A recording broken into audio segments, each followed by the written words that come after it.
Red giant movies தயாரிப்பில் மகிழ் திருமண இயக்கத்தில் உதயநிதி ஸ்டாலின் நடிக்கும் கழக தலைவன் நவம்பர் 18 முதல் திரையரங்குகளில். தன் காதலுக்காக கணவனையே கொன்ற இளம்பெண் தேனிலவுக்கு அழைத்துச் சென்று தீர்த்து கட்டிய கொடூரம். திருமணமான 7ஆம் நாளே உயிரை பறிகொடுத்த அப்பாவி இளைஞன். மின்னணு சாதனங்களை சாட்சிகளாக எடுத்துக்கொண்ட இந்தியாவின் முதல் வழக்கு. மூணாறு தேனிலவு கொலை வழக்கு. காதல் என்பது ஓர் அழகான உணர்வு. உலகில் உள்ள எல்லா உயிர்களுக்கும் காதல் என்னும் உணர்ச்சி உண்டுதான். என்றாலும் காதலை மனிதர்கள் கொண்டாடுவது போல் மற்ற உயிர்கள் கொண்டாடுகிறதா என்பது சந்தேகம்தான்.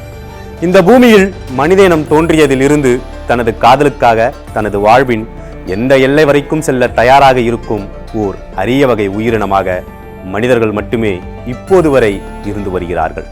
மிருகங்களை கூட மனிதர்களாக மாற்றும் வல்லமை கொண்ட காதல் சில நேரங்களில் மனிதர்களை மிருகங்களாகவும் மாற்றிவிடுகிறது. அப்படி தன் காதலுக்காக மனித மிருகமாக மாறிய ஒரு இளம்பெண்ணின் கண்மூடித்தனமான காதலால் எந்த பாவமும் அறியாத ஒரு அப்பாவி இளைஞனின் உயிர் எப்படி காவு வாங்கப்பட்டது என்பதைத்தான் இந்த வீடியோவில் விரிவாக பார்க்க போகிறோம்.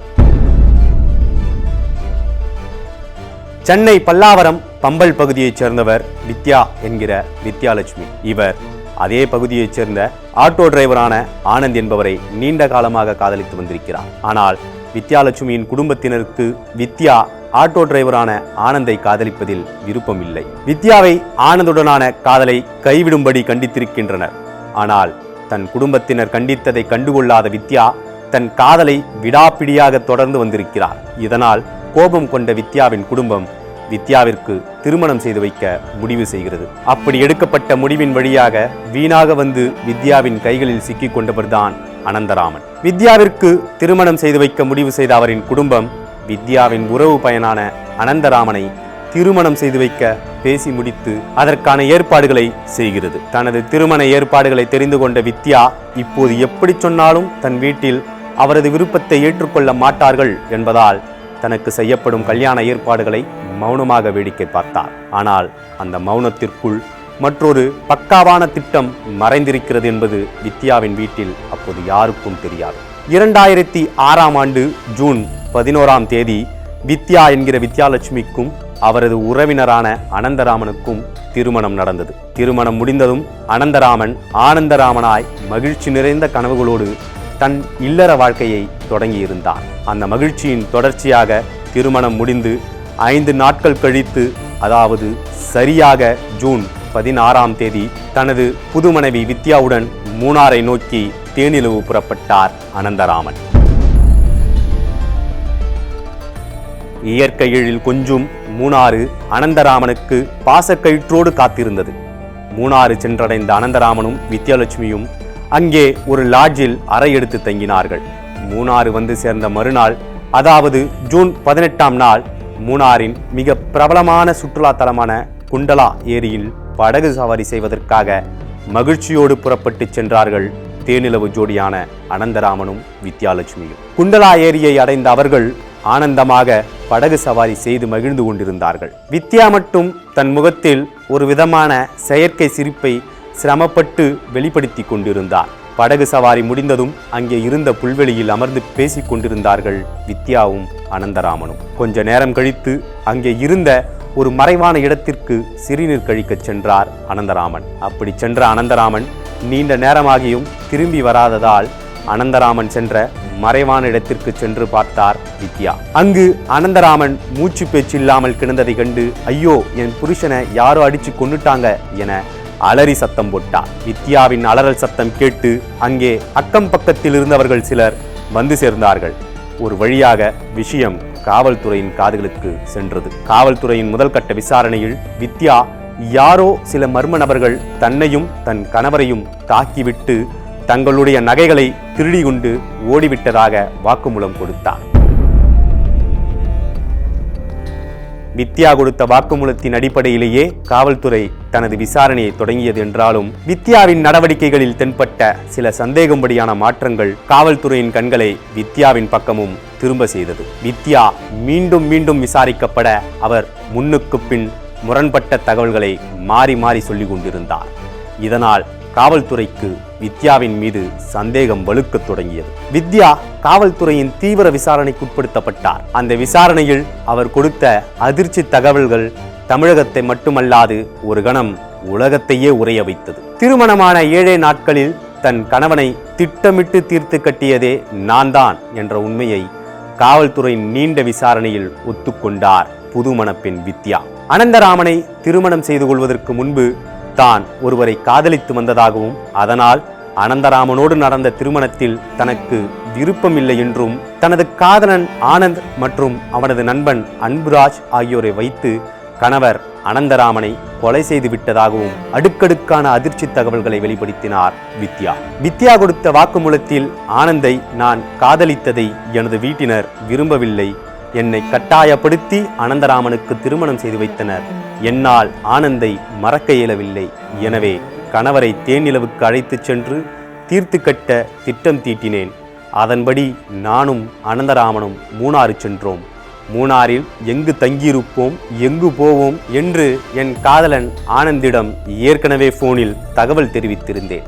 அதன்படி ஆனந்த் தன் நண்பர் அன்புராஜுடன் வந்து நாங்கள் தங்கியிருந்த லாட்ஜ் அருகில் மற்றொரு லாட்ஜில் தங்கியிருந்தார். சம்பவத்தன்று குண்டாலா ஏரிக்கு நானும் அனந்தராமனும் படகு சவாரி செய்ய சென்றோம். இதை நான் SMS மூலம் ஆனந்துக்கு தெரிவித்தேன். அங்கு சிறுநீர் கழிக்கச் சென்ற என் கணவரை ஆனந்தும் அவரது நண்பர் அன்புராஜும் சேர்ந்து அடித்து கொன்றனர். என் கணவரை யாரோ கொன்றுவிட்டு நகைகளை திருடி சென்று விட்டனர் என்று உண்மையை மறைக்க முயற்சி செய்தேன். ஆனால் போலீஸ் உண்மையை கண்டுபிடித்து விட்டது. ஆனந்துடன் சேர்ந்து வாழும் ஆசையில் தவறு செய்து விட்டேன் என்று தன் காதல் கண்ணை மறைத்த கதையை ஒன்று விடாமல் ஒப்பித்தார் வித்யா. வித்யா கொடுத்த அந்த அதிர்ச்சி வாக்குமூலத்தின் அடிப்படையில் வித்யாவின் காதலர் ஆனந்த் மற்றும் அவனது நண்பன் அன்புராஜ் ஆகியோரை தேடி பிடித்து கைது செய்தது மூணாறு காவல்துறை. வித்யாவும் கைது செய்யப்பட்டு 3 பேரும் சிறையில் அடைக்கப்பட்டனர்.